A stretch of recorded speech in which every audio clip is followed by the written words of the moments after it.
దళిత బంధు స్కీమును అమలు చేయాలని కూడా డిమాండ్ చేస్తూ దళిత బంధు సాధన కమిటీ ఆధ్వర్యంలో కూడా నల్గొండ పట్టణంలో కూడా ఎవరైతే ప్రొసీడింగ్స్ ఇచ్చిన వారందరూ కూడా నిరసన తెలుపుతున్న పరిస్థితి కనపడుతుంది. బిఆర్ అంబేద్కర్ విగ్రహం దగ్గర చేరుకొని కూడా వీరందరూ కూడా నిరసన తెలుపుతున్న పరిస్థితి ఉంది. ఎన్నికల ముందు కూడా వీరందరికీ కూడా దళిత బంధు స్కీమ్లోకి ఆ ప్రొసీడింగ్స్ ఇచ్చారు. ప్రొసీడింగ్స్ ఇచ్చిన క్రమంలో కూడా ఏదైతే ఎన్నికల కోడ్ వచ్చిన క్రమంలో కూడా ఎవరికి కూడా ఆ డబ్బులు జమ చేయలేదు. జమ చేయని క్రమం కూడా వాళ్ళందరూ కూడా బ్యాంక్ అకౌంట్లు తీసుకొని కూడా ఎదురు చూస్తున్న పరిస్థితి ఉంది.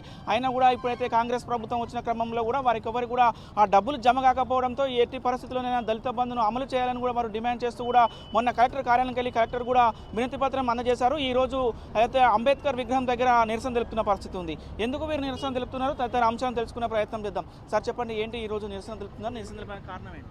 రాష్ట్ర ప్రభుత్వం ద్వారా దళితులకు పార్టీలకు అతీతంగా గ్రామ సభలు పెట్టి మున్సిపాలిటీలో వార్డు సభలు పెట్టి 1055 మంది లబ్ధిదారులను సెలెక్ట్ చేశారు. 10 లక్షల యూనిట్ చొప్పున లోన్లు ఇస్తామని చెప్పి సెలెక్ట్ చేసి మాకు ప్రొసీడింగ్లు ఇవ్వడం జరిగింది. ఇక్కడ ప్రభుత్వాలు మారినప్పుడల్లా స్కీములు మారితే మరి నిరుపేదలైనటువంటి దళితులకు పరిస్థితి ఏమిటి? దళితులకు సంబంధించినటువంటి బడ్జెట్లో ఆ డబ్బులనే ఇవ్వమంటున్నాం తప్ప ఎవరిని మేము ఇవ్వమంటలేం.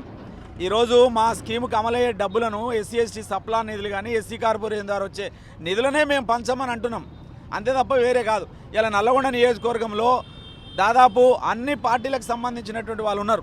నిన్నటిదాకా 12 మంది టీఆర్ఎస్లో ఉన్న ఎమ్మెల్యేలు ఇలా కాంగ్రెస్ అయినరు. వాళ్ళు కూడా ఒక్కొక్కరు 10-15 మందికి లబ్ధిదారులను గుర్తించి పెట్టారు. మరి వాళ్ళందరూ ఏ పార్టీ అనుకోవాలి? వీళ్ళ పార్టీలు అధికారం మారినంత మాత్రాన మరి స్కీములు మారడం అనేది కరెక్ట్ కాదు. మాకు ప్రొసీడింగ్ ఇచ్చిండ్రు, మాకు న్యాయమైనటువంటి మా డిమాండ్. అందుకనే ఈ ప్రభుత్వాన్ని గౌరవ ముఖ్యమంత్రి గారిని కోరుతున్నాం. మీరు మాట్లాడేటప్పుడు చెప్పారు ఆన్ గోయింగ్ ప్రాజెక్టులన్నీ కూడా యథావిధిగా నడుస్తామని చెప్పారు. అందుకనే మీరు నల్లగొండలో ఉన్నటువంటి దళితులకు మీరు వెంటనే గ్రౌండ్ చేయాలి. ఎస్సీ కార్పొరేషన్లో నిధులు కూడా 3 లక్షలు ఇచ్చున్నాయి, ఇయ్యమని మేమందరం కూడా కోరుతున్నాం. అవసరమైతే ముఖ్యమంత్రి దాకా మేమందరం నల్లగొండలో ఉన్నటువంటి 1050 మందిని ముఖ్యమంత్రి కార్యాలయానికి కూడా వస్తాం. అందుకనే దయచేసి మీరు వెంటనే గ్రౌండ్ చేసి మమ్మల్ని దళితుల్ని ఆదుకోవాలని చెప్పి కోరుతా ఉన్నాం. చెప్పండి, మీరు మహిళగా మీకు దళిత బంధు స్కీమ్ ప్రొసీడింగ్స్ వచ్చిందా? ఎట్లా ఉంది మేడం? మాకు దళిత బంధు స్కీమ్ గురించి మమ్మల్ని ఎంపిక చేయడం జరిగింది. మేము ఒక నిరుద్యోగులుగా ఉన్నాం.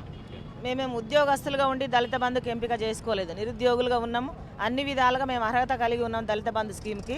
అట్లాంటి వాళ్ళనే గుర్తించి గత ప్రభుత్వం ఉన్నప్పుడు అట్లాంటి వాళ్ళని గుర్తించి దళిత బంధు స్కీమ్లో మమ్మల్ని ఎంపిక చేసి మాకు కలెక్టర్ గారు, ఎస్సీ కార్పొరేషన్ ఈడీ గారు, ఇప్పటిదాకా ఉన్న గవర్నమెంట్ ఏదైతే ఉందో ఆ గవర్నమెంట్ తరపునే మాకు ప్రొసీడింగ్స్, మాకు ఒక మీటింగ్ పెట్టి ప్రొసీడింగ్స్ మాకు అందరికి లబ్ధిదారులకు ప్రొసీడింగ్ అందజేయడం జరిగింది.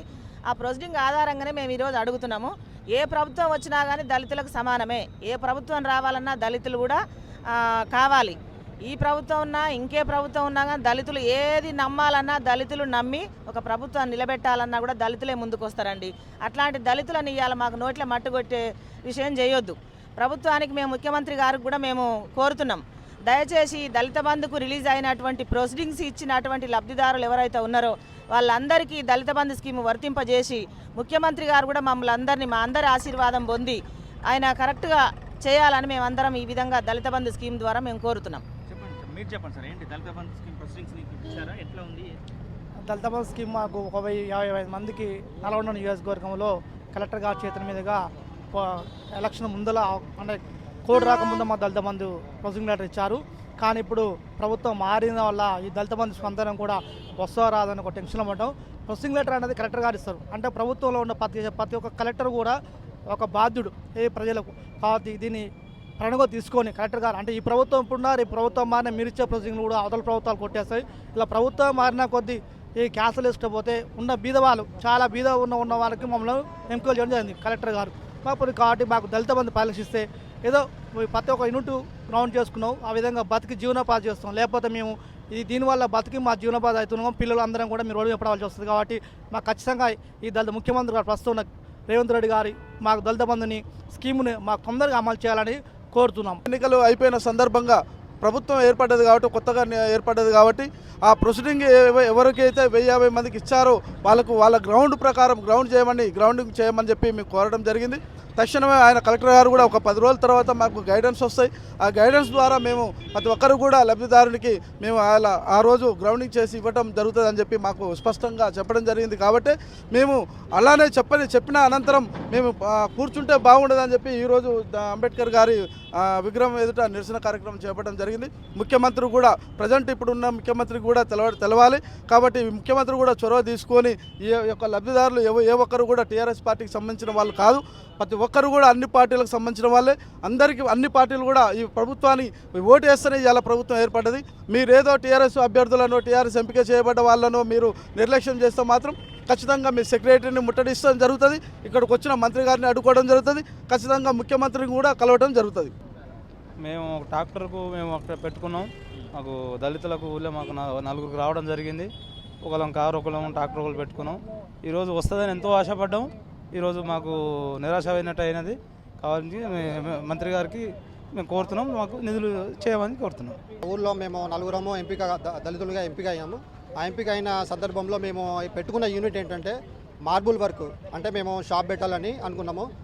ప్లస్ ఇంకోటి ఒక వెహికల్, అది కాకుండా అది ఒకవేళ క్యాన్సల్ అయితే వెహికల్ పెట్టుకుందామని చూస్తున్నాం. దాంతోపాటు మేము డెవలప్ అయ్యి సరే మా కుటుంబాన్ని ప్రభుత్వం ఇచ్చిన ఈ దళిత బంధుని 10 లక్షల రూపాయలని మేము అభివృద్ధి చేసుకోవడానికి, మా కుటుంబం అభివృద్ధి చేసుకోవడానికి మేము ఆశపడ్డాం. కానీ ప్రభుత్వం మారేసరికి ఈ దళితులకు ఇచ్చిన ఈ స్కీమ్ని మార్చడం కూడా మార్చే అవకాశాలు ఉన్నాయని భయపడుతున్నాము.